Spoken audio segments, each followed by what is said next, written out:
Police প্রশাসন একটা কাজও আপনারা ঠিক মতন করতে পারেন না। আপনাদের উন্নতিটা খুলে ফেলুন, খুলে ফেলুন আপনাদের উন্নতিটা। একটা মেয়ে পশ্চিমবঙ্গে ধর্ষণ হয়ে যাচ্ছে, আপনাদের তরফ থাকছে না। লজ্জা! এই পুলিশ প্রশাসনকে ধিক্কার জানায়, এই পুলিশকে মাধ্যমে ধিক্কার জানায়। লজ্জা হওয়া উচিত। আপনার মেয়ে একদিন ধর্ষণ হবে, তখন আপনি মুখ বুঝে দিদির কাছ থেকে 10 লাখ টাকা লেগে মারা গেছে। একটা নৃশংসভাবে তার ধর্ষণ করা হয়েছে, তার গলার নখটা কেটে দেওয়া হয়েছে। আপনারাও শুনে নিন, আপনাদেরও মা আছে, আপনাদেরও মেয়ে আছে, আপনাদেরও কন্যা আছে, যারা একদিন বাইরে বেরোবে।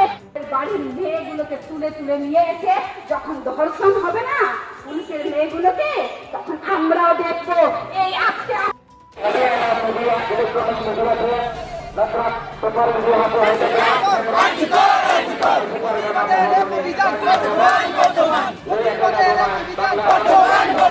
কল্যাণী থানা এবং হরিণঘাটা থানায় আজকে আমরা মেমোরেন্ডাম কোন ডেপুটেশনের মাধ্যমে দিলাম।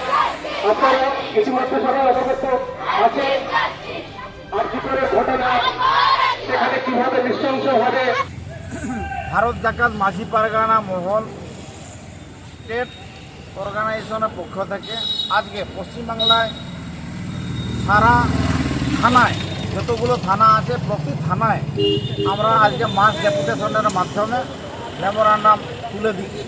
তো আজকে আমরা ভারত জাকাত মাঝি পারগানা মহল নদিয়া জেলা মহলের পক্ষ থেকে কল্যাণী থানার আইসি সাহেবের কাছে এসেছিলাম কল্যাণী থানাতে, যাতে Mousumi Debnath RG Kar medical college and হসপিটালের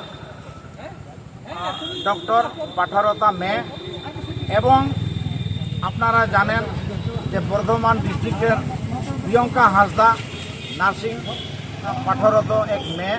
তো এই দুজনকে নৃশংসভাবে হত্যা করা হয়েছে।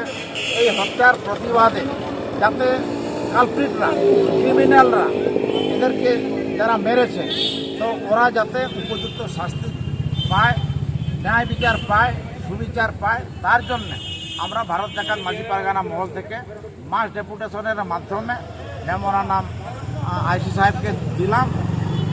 যে মেমোরান্ডাম ওই পশ্চিমবাংলার মুখ্যমন্ত্রী মমতা বন্দ্যোপাধ্যায়ের কাছে পৌঁছে দেয়, তার জন্য আমরা এমনি ডেপুটেশন দেওয়া হয়েছে। হ্যাঁ ডেপুটেশন দেওয়া। আইসির পক্ষ থেকে কি কোনো সাড়া মিলেছে আপনাদের কাছে? আইসি সাহেব বললেন যে আপনারা এখন দিয়ে গেলেন, তো আমিও আমার কর্তব্য মতন আগামীকালকে ওই রানাঘাট ডিস্ট্রিক্ট পুলিশের কাছে আমার হায়ার অথরিটির কাছে তো আমি পাঠিয়ে দেব আর মেমোটাও দিয়ে দেবো, আপনাদেরকে জানিয়ে দেবো।